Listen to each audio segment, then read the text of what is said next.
Back in the 80s, I spent most of the decade in either middle school or high school. Back then, we had to buy our albums in physical format if we wanted to listen to albums. But there was one way that let us acquire a lot of music for a small amount of money. That was the Columbia Music House service.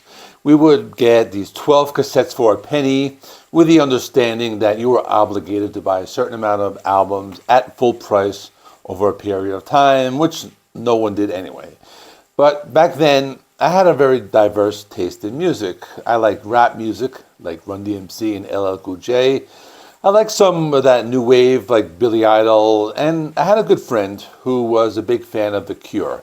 So he exposed me to some of their earlier stuff. Towards the end of the 80s, I discovered Guns N' Roses with Appetite for Destruction, and from there, I slowly became a metalhead as I discovered heavier bands like Metallica and Iron Maiden.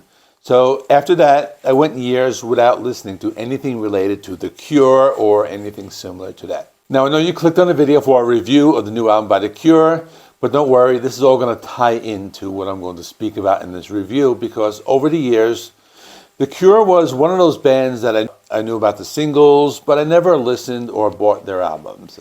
Now, fast forward to the present, I've recently started to get into this band. My favorite years are the early 80s, songs such as A Forest and many others. I've only reviewed one album by The Cure before this on my channel. That was 1989's Disintegration. I will link that at the end screen. So what does this have to do with anything related to the new album? Well, it's to let you all know that this review is from the perspective of somebody who calls himself a metalhead, but someone who is just getting into the band, because I noticed this album, there are a lot of things that sound different than what I remember from their older albums, but also keep in mind that I've never listened to anything they've done since the early 90s. So with that being said, let me get more into this new album. Songs of a Lost World is their 14th album, and it's their first album in 16 years. Their last studio album was back in 2008 with 413 Dream.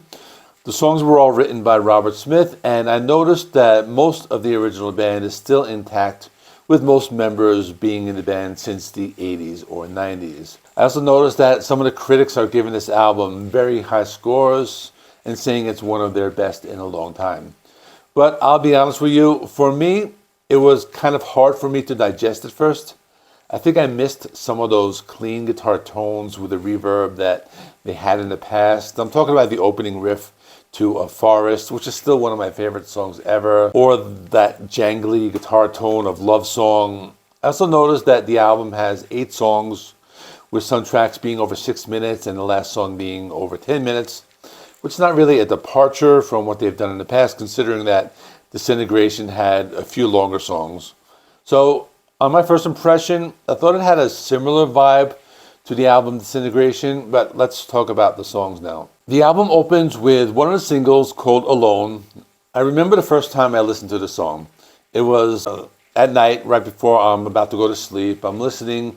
After about 3 minutes, I thought it was going to be an instrumental because you don't hear any vocals until about after 3 minutes. The song reminded me of something along the lines of their Disintegration album. It had these soft atmospheric sounds and a twangy bass guitar sound. The sound was very dreamy, and it went on for a while as I waited for something to happen. But then, at exactly 3 minutes and 23 seconds, I hear Robert Smith, and I think to myself, this sounds like a Cure song. The lyrics were very reflective. It seems they were putting a lot of emotion into the song. Was inspired by an Ernest Dowson poem called Dregs. Overall, not too bad for an opening track. The next song is called And Nothing Is Forever. This was another soft song with some light orchestration. I thought this track had a lighter and more heavenly feel. It was another one of the longer tracks at close to 7 minutes.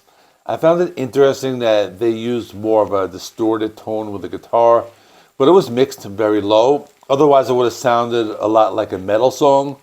This was also similar to the previous song because Robert Smith's vocals did not come in until halfway through.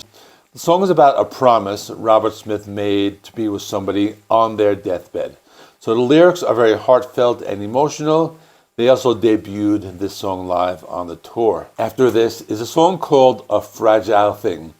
This was the second single, and it was performed live back in 22. The sound of the song is similar to the first two tracks. It's a soft, laid-back track with a dreamy atmosphere. I can hear some of the clean guitar tones in the background, and the bass guitar was mixed up front. I like the guitar solo, as I could hear some of that classic guitar tone that I was speaking of before. Let me also mention that this song and the two following it are the shorter songs that are under 5 minutes. After this is a song called War Song. I thought this one had some elements of their early 80s sound, going back to that 17 Seconds album. It had a slow and droning sound that created this big atmosphere of sound. This one had more of a gloomy tone, and I also found it interesting that they used this noisy guitar in the song. It created another layer of sound. The slow pace of the song also gave it a very melancholic feel. The next song is called Drone No Drone, and from the title you're probably expecting a slow song that drones on, but this one had a little bit of a kick in it. They used some different arrangements, such as the thick bass guitar lines and futuristic electronic sounds.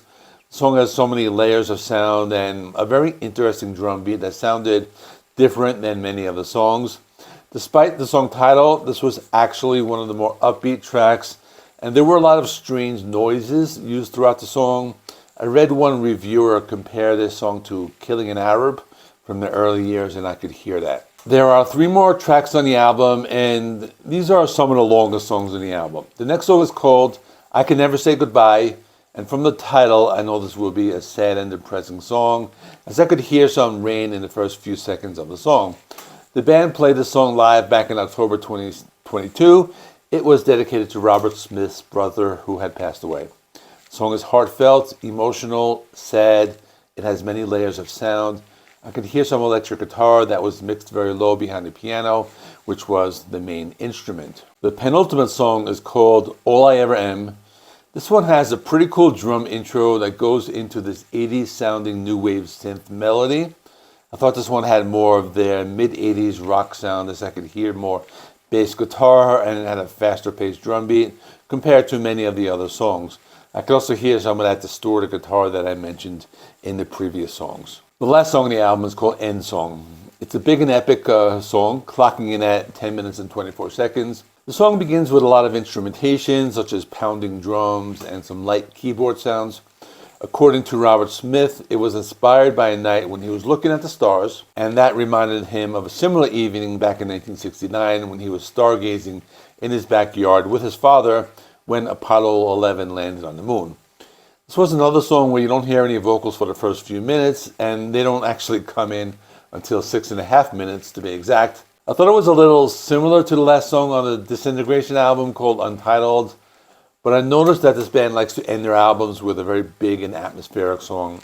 The lyrics describe how Robert Smith is reminiscing on the past, how everything is gone, so it's a sad and melancholic song. In conclusion, I think it's the first kind of album that you need to listen to a few times before you appreciate it at first. At first, I was kind of bored and I struggled to get into the album, but after the second listen, I started to like it more, and it also helps to listen with headphones. You can hear all the different stuff in the background. So my score is an 8 out of 10.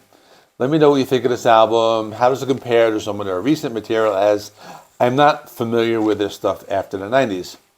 Please check out my review of Disintegration from 1989. I reviewed it a few months ago. Please like this video. It helps me with the YouTube algorithm.